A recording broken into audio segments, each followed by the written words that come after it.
दोस्ती भी नहीं होती, आप ये मान लो। हम नॉर्मल बात भी नहीं करते थे। उसके बाद में फिर पापा की धीरे-धीरे तबीयत ख़राब होना स्टार्ट हुई, पापा की तबीयत होने लग गई थी। मतलब मैं उस वक़्त रात को 2-2 3-3 बजे तक नहीं सोती थी और इधर भी शायद कुछ ना कुछ प्रॉब्लम चल रही थी। वो मुझे पता नहीं था क्या चल रहा था। उधर फैमिली उधर मैं नहीं इश्यूज। सोती थी, इधर ये लोग नहीं सोते थे, तो अनीता मैम से मेरी कभी बात होती रहती थी, कभी रात में इनसे।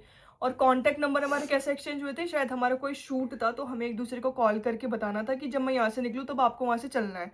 ऐसा कुछ था, ऐसे करके हमारे कॉन्टैक्ट नंबर एक्सचेंज हुए थे।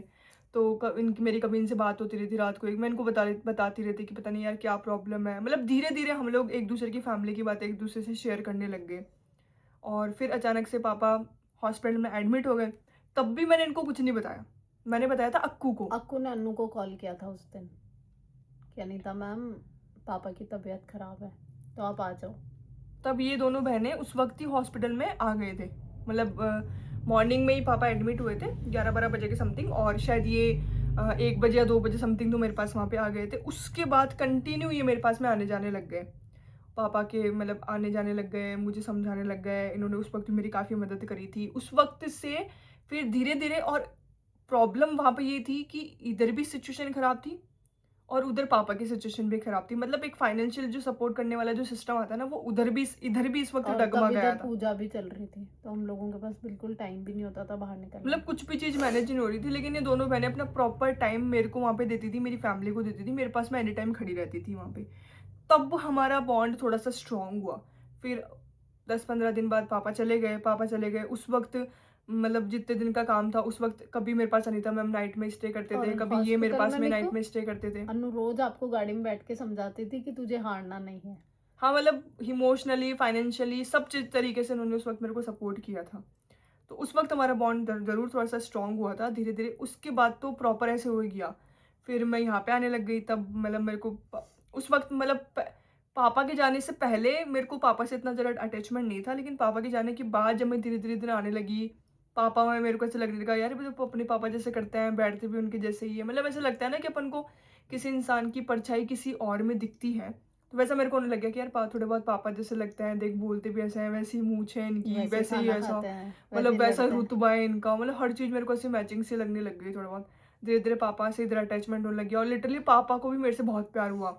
मतलब पापा भी धीरे धीरे मेरे से इतना अटैच्ड हो गए ना। पापा को हमेशा सेल्फ मेड बंदा ही पसंद है। तो उनका ऐसा था कि बंदी जो कर रही है अपनी ज़िंदगी में खुद कर रही है, अपने दम पे कर रही है। और उन्होंने मेरे को उसी तरीके से प्यार दिया। मेरे को समझाने की जैसा जगह समझाया भी, मेरे को डाँटने की जगह डाँटा भी। तो धीरे-धीरे मैं इस फैमिली से फिर कनेक्ट होने लग गई, और इधर से ये उधर मम्मी की तरफ कनेक्ट होने लग गए। मतलब मम्मी को ऐसे है कि मम्मी का ध्यान रखना, क्योंकि मम्मी में आज भी वो बचपना है, बस वो बता नहीं पाते, दिखा नहीं पाते, और ये उनकी माँ बन के, उनकी दादी बन के उनको समझाते हैं। तो मम्मी उधर इनसे भी डरती है, अनीता मैम से भी डरती है, मेरे से भी डरती है। उनको ऐसा है कि मैं अगर कुछ ऐसे गलत कर दूँगी, कुछ कर दूँगी, तो ये तीनों लड़कियाँ मेरे को डाँटेंगी। जबकि हम उनको डाँटते नहीं, उनको समझाने की कोशिश करते हैं। तो मम्मी का अटैचमेंट भी इन लोगों से बहुत हो गया, मेरा अटैचमेंट भी इन लोगों से बहुत हो गया। ऐसे करके हमारी फ्रेंडशिप हुई, हमारी फैमिली एक-दूसरे से बहुत ज़्यादा फिर क्लोज़ भी हुई। इधर मम्मी को निक्कू से अटैचमेंट नहीं हुआ था। हाँ, मम्मी को नहीं हुआ था मेरे से। मम्मी को पता है क्यों नहीं हुआ था? इसका रीज़न बताती हूँ। स्टार्टिंग में मम्मी मेरे को पसंद नहीं करते थे। रीज़न ये था, इधर जो भी लोग आए, मतलब उनका मेन ये था क्योंकि मेरा बेबो से अटैचमेंट ये ज़्यादा नहीं हो गया बोल था। सकते आपकी पसंद नहीं करते थे, ऐसे बोलो कि इमोशनली अटैच हाँ, नहीं हुए थे। ऐसे तो सबको ही था। क्योंकि हर आए हुए मेहमान को मम्मी पसंद करती थी, चाहे कोई पसंद से भी मतलब आए। एक एक्सेप्ट करना होता है ना कि हम किसी को हमारी फैमिली में एक्सेप्ट कर रहे हैं, वो वाली चीज़ काफ़ी टाइम बाद में हुई थी। तो इधर उनको पता है वैसा क्यों था कि उनको ऐसा था कि मेरी बब्बू की ज़िंदगी में, मतलब मेरे बेबू की ज़िंदगी में जितने लोग आए हैं ना, क्योंकि उनको ऐसा था कि मेरा और बेबू का अच्छा रिश्ता है, हम दोनों एक-दूसरे से बहुत ज़्यादा क्लोज़ हैं। क्योंकि अनीता मैम अपने काम से चंडीगढ़ कभी कहाँ रहते थे, तो कहीं हम आते, हमारा बाज़ार जाना होता है तो हम साथ में जाते हैं, हम दुकान जाना होता है हम साथ में जाते हैं। हमें कहीं और जाना होता है हम साथ में जाते हैं, घूमने जाना होता है साथ में जाते हैं। तो मम्मी का ऐसा था बब्बू से इसका अच्छा अटैचमेंट है। लेकिन उनको ये था कि अगर अब रतन ने धोखा दे दिया ना, तो हमारी बब्बू तो मर ही जासी।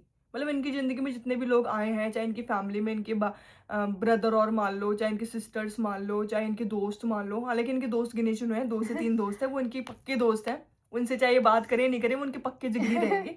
लेकिन बाकी जो लोग मान लो ना, उन्होंने सबने इनको बहुत मतलब हर्ट मैं किया। बताती हूँ, मैं एक्सप्लेन करती हूँ। मम्मी के हिसाब से ये था कि मैंने जितनों को भी चाहा था, जितनों को भी अपना टाइम दिया था, चाहे वो फैमिली हो, चाहे वो फ्रेंड्स हो, चाहे वो और कोई दूर के रिश्तेदार हो, कुछ भी हो, मैं हर किसी को, निक्कू पता है आपको, काम के लिए मना नहीं करती थी।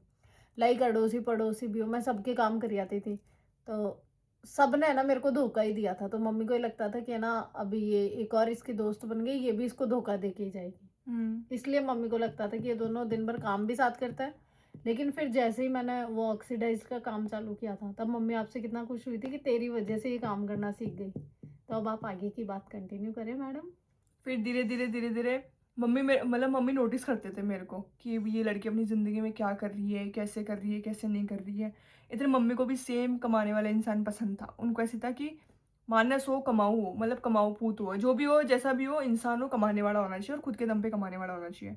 तो वो देखते फिर मैं इधर फैमिली में इनके साथ घूमने-फिरने भी जाती थी, तो उनको ऐसा था छोरी तेज़ तर्राट को नहीं, सीधी-सी है, नान बापड़ी सी, कटई ले जाओ, कटई पटक दो, क्यों खुआ दो। मतलब कहीं पे भी ले जाओ, उसको कैसे भी कर लो, एडजस्ट होने वाली लड़की है। उन्होंने मेरे को फिर तो वो मेरे को पापा से भी ज़्यादा प्यार करने लग गए। बहुत फिर तो ज़्यादा। बहुत मतलब मेरे से वो बहुत अटैच्ड हो गए थे वो। हम लोग मैं यहाँ रुकती तो सुबह मैं जल्दी उठ जाती थी, तो मम्मी और मेरी 2-2 3-3 घंटे बात होती है आराम से, चाय पीते-पीते बात करते, "रतन उठ गई भाई चाय बना ले।" मतलब मम्मी भी मेरे से फिर और आप बहुत अगर अटैच्ड हो 2-3 गए दिन थे। नहीं आते तो मम्मी क्या बोलती? करनी माता खटे रहेगी, ये 15-20 दिन हो गए थे ना मम्मी आया। खुद फ़ोन कर देते थे, "भाई तू आई को नहीं, भाई तू आई को नहीं।" मतलब मम्मी का फिर अलग लेवल वाला अटैचमेंट हो गया था मेरे से। मम्मी मम्मी की अधिकतर बातें वो जो बातें आई थिंक उन्होंने किसी से नहीं करी होगी, किसी से शेयर नहीं करी होगी, वो बातें उन्होंने मेरे से शेयर करी थी। वो चाहे किसी को भी लेकर हो, इस फैमिली के अंदर किसी को भी लेकर हो, इनको लेकर हो, किसी को भी लेकर हो, वो मुझसे शेयर करते थे। हम लोग कहीं भी घूमने जाते ना, किसी मंदिर में जाते, मंदिर में ला करनी माता, मतलब उनको ऐसा था कि आपको पता है मम्मी-पापा को बाँटने की आदत है। तो उनका ऐसा था कि भई मुझे देगी तो रतन देगी खुले पैसे जो भी देने, तो मैं मम्मी के लिए अलग से गड्डी लेके जाती थी, चाहे वो 10 की लेके जाती, चाहे 20 की लेके जाती, 100 की लेके जाती। मैं ऐसे नहीं देखती कि मम्मी कितने पैसे खर्च करी, मैंने कहा कोई बात नहीं मम्मी आप तो दो, आपको जितना बाँटना है। तो गड्डियाँ लेके जाती साथ में और मम्मी बाँटती भी, मम्मी को बाँटो जितना है उतना बाँटो बढ़िया है। तो मम्मी को अलग लेवल का अटैचमेंट हो गया था मेरे से, बट अभी इन दिनों बहुत गलत चीज़ हो गई। वो भगवान के हाथ में थी, वो हम कुछ भी नहीं कर सकते, लेकिन अटैचमेंट उतना ही रहेगा, मेरा भी मम्मी से और मम्मी का भी मेरे से। और वो मैं खुद फ़ील कर रही हूँ कि मम्मी का आशीर्वाद मेरे ऊपर है। मैं फल ही रही हूँ और मैं फलूँगी क्योंकि उनका आशीर्वाद है मेरे ऊपर। जैसे उधर पापा का आशीर्वाद मेरे ऊपर है, वैसे मम्मी का हाथ है मेरे सर के ऊपर कि ये फलेगी। और मम्मी तो मेरे को हमेशा आशीर्वाद ही देते और थे कि तू तो लास्ट तरक्की डे भी करेगी। मम्मी आपको आशीर्वाद ही दे के गई थी एक तरीके से। मतलब वो तो किस्मत वालों की बात है। तो ऐसे करके हम लोग काफ़ी अटैच्ड भी हुए, फैमिली से भी हम लोग काफ़ी इवन मेरा इनकी पूरी फैमिली से इतना अटैच्ड हो गया था, मैं इनकी पूरी फैमिली में घूमती थी इनके साथ में। वो इनका कोई भी घर हो, चाहे इनके ननिहाल जाना हो, चाहे इनके किसी बुआ, बुआ मासी, औरों के चाचा। जाना हो, चाहे चाचा औरों के जाना हो, मैं सब जगह जाती थी और लिटरली मेरे को इनकी पूरी फैमिली ने बहुत प्यार किया है। मेरे को ना मतलब किसी ने भी ऐसे कभी नहीं किया, इनकी जितने भी कज़न सिस्टर्स हैं, वो चाहे कोई भी फैमिली हो, आज चाहे इनका इन लोगों का रिलेशन कैसा भी चल रहा हो किसी भी फैमिली के साथ में, लेकिन इनकी जितनी भी बहनें हैं ना, उन्होंने मुझे बहुत प्यार किया है, मेरी बहुत केयर करी है। वो मेरे ऊपर ऐसे छत्र-छाया रहती थी। वो मतलब आज उनको भी ऐसे होता है ना, और वक़्त आज मेरे को खराब पता है। है, मतलब आज मेरे से भी आज भी वो मेरे से तो कनेक्टेड ही नहीं, है, मेरे को वक़्त इतना पता है। खराब है ना, लेकिन बाकी वो सारे बच्चे आपसे कनेक्टेड है मेरे से सभी। तो बहुत प्यार करते जितने थे, भी छोटे-छोटे बच्चे कोई भी आता था, यार निक्कू सब दीदी को ले आएँगे हम जाके। और बहुत प्यार कितने करते थे। बहाने मार-मार के ना वो निक्कू को, शायद अगर उनको ऐसे बोल देती ना मैं, और जो अभी रिसेंट में राजेश रह के गया था, उसका तो ये था कि वो रात के 1 बजे भी निक्कू दीदी को लेने जा सकता था। है ना? वो ऐसे ही करता था ना? दीदी आ जाओ ना। और मोनू का इतना ज़्यादा अटैचमेंट है उसका तो मेरे आज से तो भी। बहुत था। वो मेरे को ऐसे बिल्कुल बच्चे को जैसे ट्रीट, मेरे को कभी उन्होंने बड़ा नहीं समझा। मेरे को हमेशा बच्चों की जैसे ट्रीट करते थे। मतलब फैमिली भी मेरे को बहुत प्यार करती थी। और हमें भी निक्कू, बच्चे तो सारे ही बहुत प्यार करते हैं, हमारी भी केयर तो सारे ही बच्चे करते थे। वो सिर्फ़ अभी वक़्त ख़राब है, हालात बस ख़राब वक़्त है। ख़राब है। टाइम सही होगा तो ऑब्वियसली वो चीज़ें भी सही हो जाएगी। मतलब मेरे को इतना कहना होता था, मेरा हाथ दुखरा भी नहीं बोलती थी मैं आगे, मेरा हाथ इत्ते में लाओ एक निक्की बार दीदी याद मैं है, दबाती एक थी। बार निक्कू की तबीयत ख़राब हो गई थी, तो 2 मेरे मासी के बच्चे थे, 2 मामा के थे, 2-4 हम लोग थे। कोई हाथ दबा रहा, कोई पैर दबा रहा, कोई सिर दबा रहा, कोई बाम लगा रहा, कोई तेल लगा रहा, कोई क्या कर रहा, मतलब कोई स्टीम दे रहा। सब निक्कू के ऐसे इर्द-गिर्द पूरे बेड पे, मेरी तो बहुत केयर और करे कोई थे। नज़र उतार रहा था। हाँ, मतलब सबसे मेरा अलग लेवल का ही अटैचमेंट था, मतलब सारे के सारे ही। लेकिन बस अभी टाइम थोड़ा-सा ऐसा चल रहा है, अदरवाइज़ कोई बात नहीं, वो आगे की आप लोग भी देख रहे हो सारी चीज़ें ही, और टाइम के साथ चीज़ें सब अपने आप चेंज हो जाएगी, अपने आप सुधर जाएगी। और हमारी बेबी तो है हिम्मत वाली। बस इसी तरीके से हमारी हमारी दोस्ती शुरू हुई, बीच में बहुत सारे उतार-चढ़ाव आए, हमारी लड़ाइयाँ भी बहुत सारी सिर्फ हुई। एक व्लॉग में हम नहीं बता पाते पूरा, बिल्कुल भी नहीं बता पाएँगे। एक क्या, हम 2 हाँ। घंटे का व्लॉग भी बना लें तो भी हम पूरी कहानी नहीं ये भी सुना 20 पाएँगे। मिनट का होने वाला है। आई नो आप लोग भी बोर हो जाओगे, लेकिन हमारी दोस्ती के दौरान बहुत सारे उतार-चढ़ाव आए हैं, ऐसे। मतलब वो टूटी फूटी रोड नहीं होती, इस पे गाड़ी ऐसे छिचकोले खाती हुई चलती है। तो हमारी दोस्ती में इसी तरह के हिचकोले, क्योंकि फिर चलो अच्छी चीज़ तो मैंने